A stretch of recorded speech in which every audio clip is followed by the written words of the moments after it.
It's been 25 minutes, so I'm going to take a break. But first, I'm going to maybe say a few things on what I've been reading. So I'm on the chapter, The Four-Step Approach to Active Imagination. Again, this is Inner Work by Robert A. Johnson. This is the second book, the first book that I started, but it'll be like the second book that I finish of his, because I already finished Owning Your Own Shadow, which was quite short. So I kind of got through it quickly. There's just so many things to say. I'm gonna go back and maybe like read some quotes. So I started out with the section about the worry that when we are well, let me just explain. So Jung and Jungian analysts not only like remember their dreams and then write them down and analyze them and do like word associations. There's also something that you can do like kind of consciously, and that's called active imagination, in order to, and remember, the goal is always to create a bridge between your unconscious and your conscious ego self, for integration and individuation. To work on your shadow is to not allow, unconscious forces to just like push you along, which could lead to neuroses, etc. So kind of in conjunction but separate from dream analysis is active imagination. And there's various ways you can use active imagination. You can connect it to your dreams in terms of like going back into a dream that you've had and then sort of like consciously changing it. Like if you had a nightmare, then you would and ran away from the, like hazy monster or like yeah, person predator that was chasing you, then you would actively like imagine yourself and visualize yourself like turning around and confronting that monster. Or you could like talk to people in your dreams that you didn't get to, ask good questions of. But what I'm reading now is more like mythical and archetypal. So basically he says that human beings have like these archetypes in our collective consciousness and or our collective conscious, and um they are the basis and the foundation for our personalities and our life experiences. And like a lot of times we can't necessarily go out into the world and like be this sort of intense kind of hero and fighting villains, etc. We could maybe do that on like small scales, but then we also have to think about like treating people kindly and not objectifying them, or dehumanizing them because they're just like a villain, etc. So it's good to do this like in our active imagination, and it sounds kind of like being just really creative and creating a story that's almost like mythological and fictional, but where you get to specifically play out like archetypes of light that hold virtues and values and strengths and abilities that you would like to adopt or strengthen in yourself. Like for instance, if you feel powerless and like ignored, or like you don't belong or something, you could imagine yourself just as this type of person who is like a warrior, a hero, a magician who's been called by, and he kind of like, I'm kind of getting this from the book because he gives an example of it, um who has been called by this queen who is a widow and who needs like basically a savior. And you kind of go back to this mythical story and sort of dialogue with, you're basically like creating, it feels like you're creating, but he says that we're never really making things up. And that kind of goes back to, I guess, the title, when you think you're making something up. Because, there is a difference between maladaptive daydreaming, sorry, and passive fantasy. Hold on, let me just get a drink of water.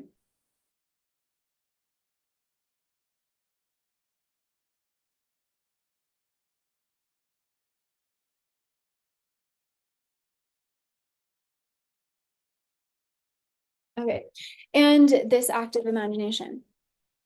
Because a lot of times we'll just kind of daydream and then we'll go back to these like different scenarios, but we're just kind of repeating the patterns, and we are not really like getting anything from it. So this kind of active imagination is, you can do it in your mind, but it's like intentional, and you're going to write it down afterwards. You don't really have to analyze the characters or what's happening. In a sense, you're just like, the point of this active imagination, this type of approach to it, is that you are experiencing yourself as the type of archetypes who hold the values and the personality traits that you would like to embody, like in a, I guess, like more everyday life kind of way. So I think that that is really, yeah, interesting. So in this, what I'm starting to read right now is the 4 steps of active imagination, and he talks about Dr. Maria Louise von France, who I've been getting into. I actually have a book. I don't know if you like. Oh, it's like way up bookcase, but it's her book on alchemy. But she also has a book on fairy tales, which I think would be like so fascinating, because I'm kind of starting to get into that a bit. So she has her 4 stages, which are: empty the ego mind, let the unconscious flow into the vacuum, add the ethical element, because this is not just for entertainment, for indulging our ego. It's really to build up our character.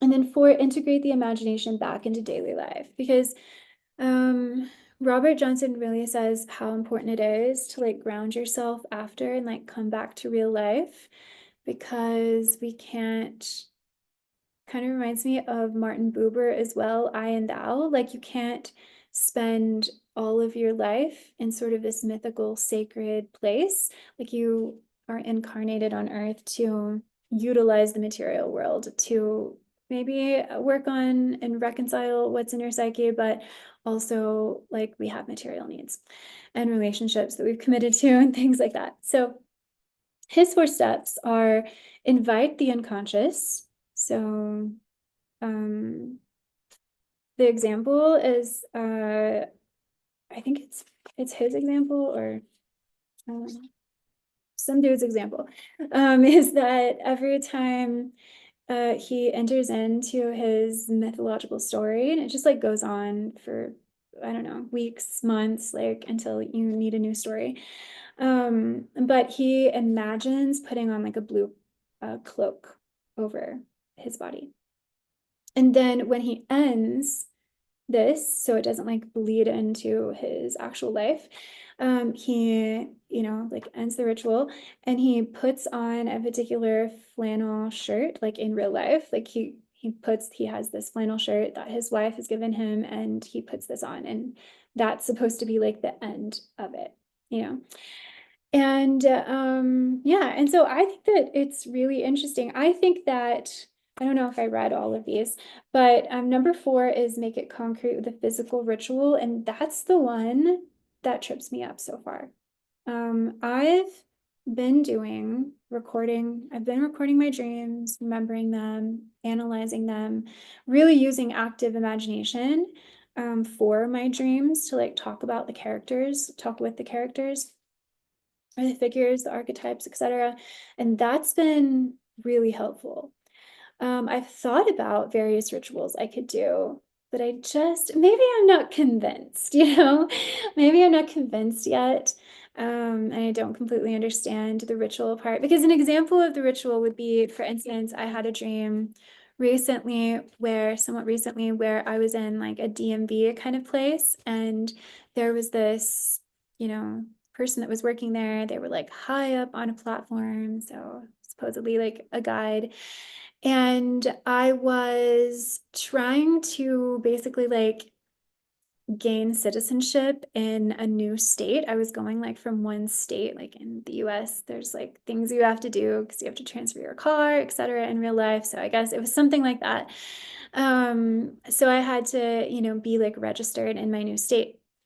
But I still had like my driver's license, I guess, from the old state.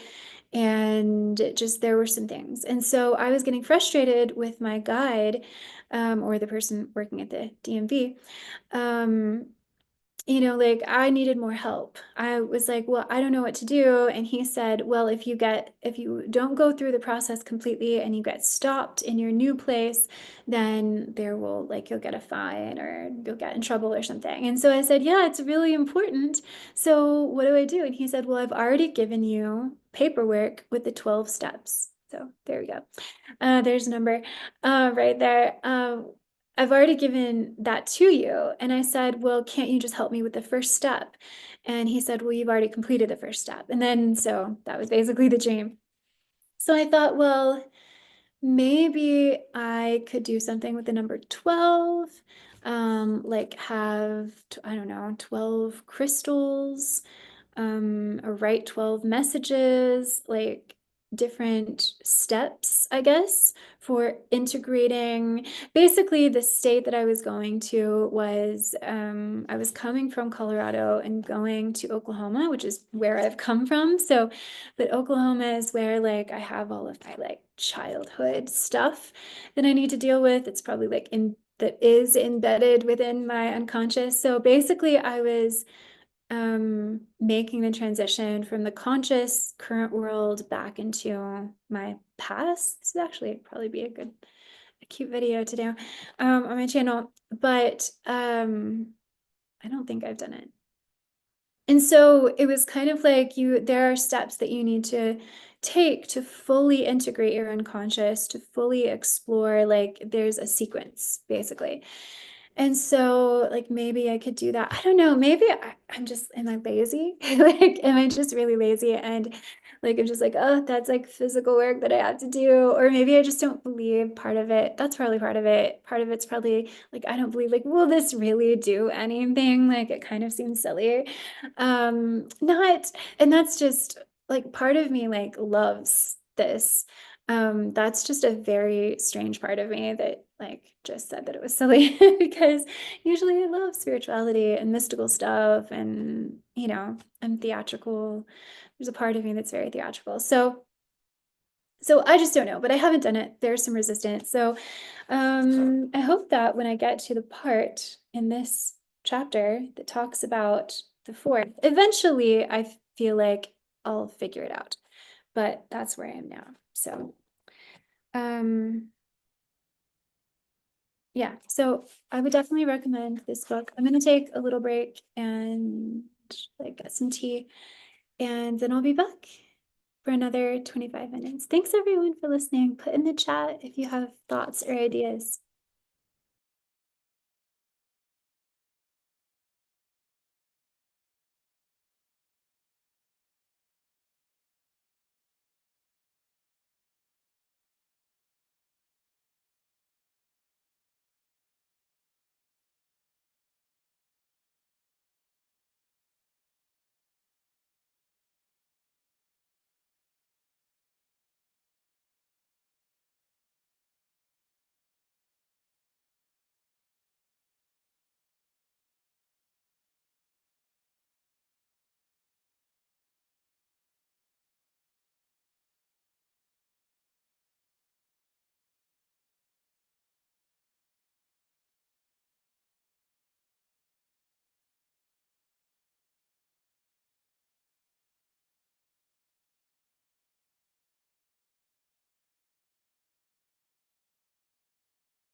Okay, so I made it to page 175. I think there's a little more than 200 pages in this, like 212 or something. Oh, 221.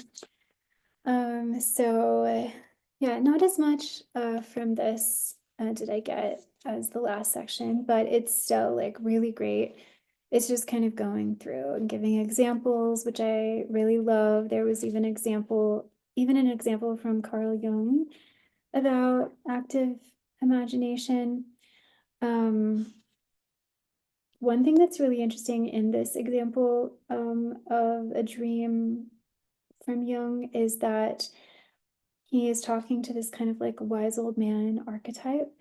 And he says that this figure in his dream taught him psychic objectivity. Quote, he, the guide, he said, I treated thoughts as if I generated them myself, but in his view, thoughts were like animals in the forest. That's kind of wild to me. I'm very much attached and identified to my feelings, like let's say like my anxieties or fears, etc. But to feel like that they are, and Jung talks a lot about the sort of primitive mentality, like people who are like our ancestors from the ancient past who were like living in nature, etc. Would maybe think of like a fear or anxiety as like a spirit or a ghost like ascending on upon them. And I don't know, I'm gonna have to think about psychic objectivity a little more because I think it would be really helpful.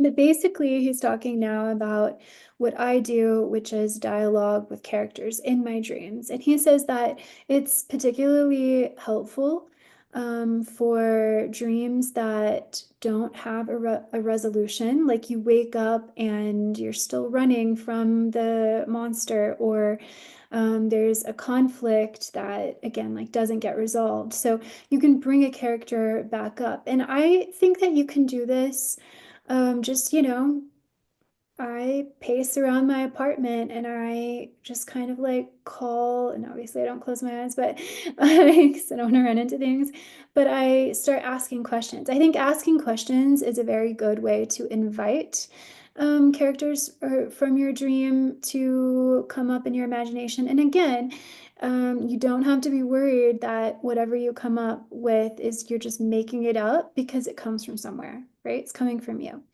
So you can just dialogue and ask questions. Dream without resolution, also like a confusing dream, get clarity, from someone in the dream. And also recurring dreams. So a dream will occur again and again because you are not resolving the issue. And so that would be like all of those three types of dreams would be good dreams to work with and call up a character. And you could talk to different characters. Like we have different characters in our dreams, right? So talk to the animals, you can talk to the trees, you can talk to any like the scenery in your dreams. If you want, imagination, right? Creativity. So, right now, he is looking at a dream, and like an example of active imagination. So I haven't gotten into that active imagination, but the dream from this woman is I'm looking for my car keys. I realize my husband has them. Then I realize that my brother has borrowed my car and has not returned it. I see both of them and I call to them, but they do not seem to hear me. Then a disheveled young man, like a renegade, gets into my car and drives off. I feel extremely frustrated, helpless, abandoned, upset. So definitely, I think she should talk to the renegade that takes her car for sure. He would know a lot. And again, like all of these people, like her husband, her brother, and this disheveled young man are parts of her psyche. And yeah, so I don't know. So not really too much. I'm still on step one, the invitation. So this part is like not as fast paced, but I'm gonna continue reading this for the rest of the day, but I think I'm gonna stop and make some breakfast since it's 1 and I haven't eaten anything. Yeah, but thanks so much for joining my study with me. I know I haven't had these in a while. I think my last video for the year will be the books that I had, like the 20 books that I've read over 2024. So I hope that you all have a really good afternoon or evening or wherever you are. And I hope to see you all later. Thanks for reading with me for a while.